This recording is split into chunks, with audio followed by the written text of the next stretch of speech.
Okay, welcome back Future Flair. आज हम अपने C plus plus programming series में स्टडी करने वाले हैं ब्रेक एंड कंटिन्यू स्टेटमेंट को। तो पहले बात करते हैं ब्रेक स्टेटमेंट की। तो break statement is use to exit a loop और स्विच स्टेटमेंट इमीडिएटली। यानी अगर हमें लूप से एग्जिट होना है या स्विच जो हमने पढ़ा था उससे एग्जिट होना है तो हम क्या करेंगे, ब्रेक स्टेटमेंट का यूज करेंगे। Even the loop of condition is still true.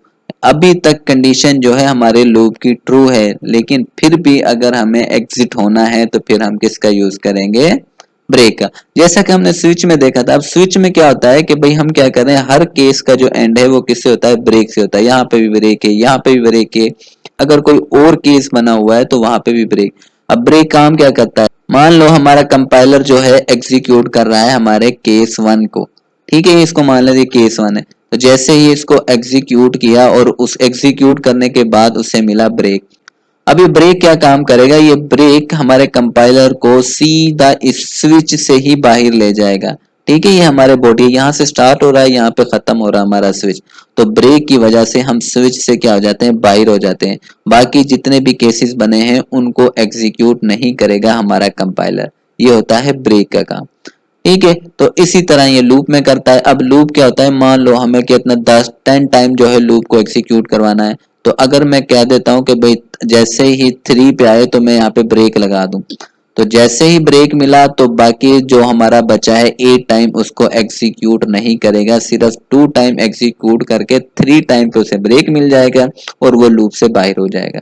ठीक है, तो देखते हैं इसकी एग्जाम्पल को। तो ये तो हमारी एग्जांपल है जो हमने पहले ही फॉर लूप में लास्ट लेक्चर में हम देख चुके हैं।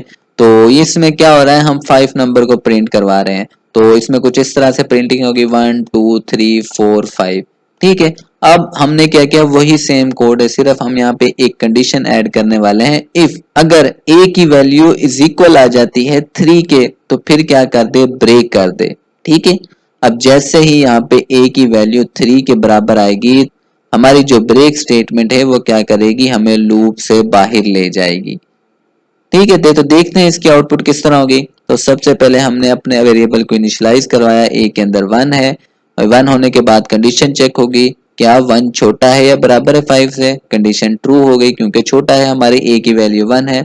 उसके बाद यहाँ पे बॉडी के अंदर आएंगे, इफ की कंडीशन चेक होगी, a बराबर है 3 के, नहीं a में कितना है 1 और ये 3 के बराबर तो नहीं होता। तो फिर हम यहाँ करेंगे, इफ की बॉडी के अंदर नहीं जाएंगे बल्कि यहाँ पे आएंगे। तो यहाँ पे हमें क्या करना है, a की वैल्यू को प्रिंट करवाना है। a में 1 है तो वो क्या हो जाएगा, हमारी स्क्रीन पे प्रिंट हो जाएगा। ठीक है, फिर उसके बाद कंट्रोल यहाँ पे आ जाएगा, a की वैल्यू में इजाफा हो जाएगा। a की 1 है तो इस दफा क्या हो गई, 2 हो गई। फिर कंडीशन चेक होगी, फिर हम यहाँ से कंडीशन पे आ जाएंगे, फिर कंडीशन चेक होगी, कंडीशन फिर से 2 है। फिर हम बॉडी के अंदर आएंगे, अभी भी ये क्या आ गई, फॉल्स हो गई क्योंकि a की वैल्यू अभी 2 है तो बराबर नहीं है 3 के। फिर हम बाहर आएंगे, फिर a की वैल्यू प्रिंट हो गई तो इस दफा क्या हो गई, 2 प्रिंट हो गई। फिर कंट्रोल यहाँ पे आएगा, फिर a की वैल्यू में इजाफा होगा, 2 से अब क्या हो गई, 3 हो गई। उसके बाद फिर कंडीशन चेक होगी, ये कंडीशन तो ट्रू है। फिर हम बॉडी के अंदर आएंगे, फिर ये वाली कंडीशन चेक होगी, क्या a बराबर बराबर 3 के, a की वैल्यू क्या है 3 और देखो वो बराबर किसके, 3 के। तो कंडीशन ये क्या हो गई, इस दफा ट्रू हो गई। तो जैसे ही ट्रू हुई तो अब हम इफ की बॉडी के अंदर आएंगे, इफ की बॉडी के अंदर हमें क्या मिला, ब्रेक। तो जैसे ही अब हमें ब्रेक मिला तो अब ब्रेक क्या काम करेगा, हमें सीधा लूप से बाहर फेंक देगा। अब जैसे मजीद 2 दफा और इसको एग्जीक्यूट होना था, 5 टाइम होता है ना, 2 दफा एग्जीक्यूट हुआ, तीसरी दफा उसे क्या मिल गया, ब्रेक। अब जितनी भी बाकी जो इसकी रिमेनिंग आइट्रेशन रह गई हैं उनको एग्जीक्यूट नहीं करवाएगा बल्कि यहीं से बाहर फेंक देगा, कहेगा भाई लूप आपका एंड हो चुका है। तो ये काम होता है हमारा ब्रेक का। बाकी अब कुछ भी यहाँ पे हमें आउटपुट नहीं मिलेगी। ठीक है, अब इसको हम प्रैक्टिकली देख लेते हैं, लेकिन उससे पहले हम देखते हैं कंटिन्यू स्टेटमेंट को। अब continue statement skip the current iteration of the loop and move to the next iteration.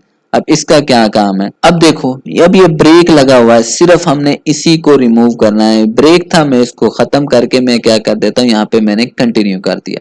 तो अब इसकी आउटपुट को देखना, इसको भी हम एग्जीक्यूट करवाते हैं। a की वैल्यू यहाँ पे 1 है, कंडीशन चेक होगी, कंडीशन 2 हो जाती है, यहाँ पे आएगा, ये कंडीशन फॉल्स हो जाती है, हम यहाँ पे आ जाएंगे, यहाँ पे क्या होगा, 1 प्रिंट हो जाएगा। ठीक है, उसके बाद हमारा कंट्रोल यहाँ पे आएगा, a की वैल्यू में इजाफा हो जाएगा, 1 थी तो इस दफा 2 हो गई।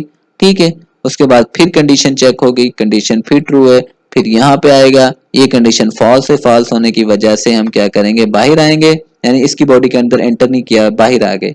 ठीक है, फिर ए की वैल्यू प्रिंट हो गई, तो इस दफा क्या वैल्यू क्या है, 2 है, तो 2 क्या हो गई, प्रिंट हो गई। तो अब फिर कंट्रोल यहाँ पे आया, अब ए की वैल्यू में क्या हो गया, एक का और इजाफा आ गया, 2 होता 2 थी, तो अब इस दफा क्या हो जाएगी, 3 हो जाएगी। ठीक है, तो फिर यहाँ पे आएंगे, यहाँ पे कंडीशन चेक होगी, कंडीशन अभी भी ट्रू है, फिर यहाँ पे आएंगे, फिर इस कंडीशन को चेक करेंगे, तो अब देखो a की वैल्यू बराबर बराबर 3 के, क्योंकि a की वैल्यू देखो यहाँ पे 3 है, तो ये बराबर 3 की हो गई, कंडीशन ये भी ट्रू हो गई, तो फिर इसकी बॉडी के अंदर आएंगे। तो जैसे ही हमें यहाँ पे बॉडी के अंदर आए, हमें मिला कंटिन्यू। अब कंटिन्यू क्या करेगा, इसको जो इसके बाद जो भी लिखा हुआ है उसको एग्जीक्यूट नहीं करवाएगा, ठीक है, इसको स्किप कर देगा, ए की वैल्यू को प्रिंट नहीं करवाएगा, बल्कि सीधा यहाँ पे भेज देगा। ठीक है, 3 अब प्रिंट नहीं हुआ, अब वैल्यू को यहाँ पे फिर इजाफा हुआ, तो अब क्या आ गई, 4 हो गई, 3 से कट के एक इजाफा हो गया, 4 हो गई। फिर यहाँ पे आए, यहाँ पे अब क्या होगा, कंडीशन अभी भी ट्रू है, फिर यहाँ पे आएंगे, ये कंडीशन फॉल्स है, तो फिर यहाँ पे ए की वैल्यू यहाँ पे फिर प्रिंट होगी, ए की वैल्यू सिर्फ क्या है, 4 है। ठीक है, यही समझाने का मकसद है कि देखो 3 को क्या कर गया, स्किप कर गया। स्किप किसकी वजह से किया है, इस कंटिन्यू की वजह से, कंडीशन ट्रू होने की वजह से हम कहाँ पे आए, बॉडी के अंदर आए, और यहाँ पे हमें कंटिन्यू मिला। कंटिन्यू का काम है जिस आइट्रेशन को वो कर रहा है उसको स्किप कर दे, ठीक है, और नेक्स्ट आइट्रेशन के ऊपर मूव कर दे। तो इसी वजह से 2 के बाद 3 प्रिंट नहीं हुआ, डायरेक्ट क्या हो गया, 4 प्रिंट हो गया, उसके बाद 5 प्रिंट होगा और फिर लूप एंड होगा। ठीक है, तो ये बेसिकली काम होता है हमारे ब्रेक और कंटिन्यू का। तो देखते हैं इनको प्रैक्टिकली अपनी डेव सी प्लस प्लस के टूल पर। ओके, तो अब हम आ गए अपने डेव सी प्लस प्लस के टूल पे, जिसमें हमने सेम प्रोग्राम को कॉपी करके यहाँ पे पेस्ट कर लिया जो हमने स्लाइड में देखा था। सिर्फ एक लाइन यहाँ पे ऐड की गई है, वो है सी आउट लूप एंड, ताकि हम जैसे ही हम लूप से बाहर आए तो हमें मैसेज मिल जाए कि लूप एंड हो चुका है। ठीक है, तो इसको कंपाइल करते हैं, देखते हैं कोई एरर तो नहीं है। तो यहाँ पे तो देखो यहाँ पे कोई भी एरर हमें नहीं मिला, एरर 0 है, वार्निंग 0 है। उसके बाद हम इसको क्या करते हैं, रन करते हैं। ठीक है, तो जैसे ही रन किया हमारा लूप ट्रैवर्स हुआ, देखो 2 दफा प्रिंट हुआ। ठीक है, जैसे ही a की वैल्यू 3 हुई, ये कंडीशन ट्रू हो गई। ट्रू होने की वजह से हमें क्या, ब्रेक मिला। ब्रेक मिलने की वजह से डायरेक्ट हम देखो कहाँ पे आ गए, लूप एंड, हम लूप से बाहर आ गए और ये मैसेज प्रिंट हो गया। ठीक है, अब इस दफा मैं इसको रिमूव करके कंटिन्यू कर देता हूं, तो कंटिन्यू को देख लेते हैं। तो दोबारा से इसको कंपाइल करते हैं,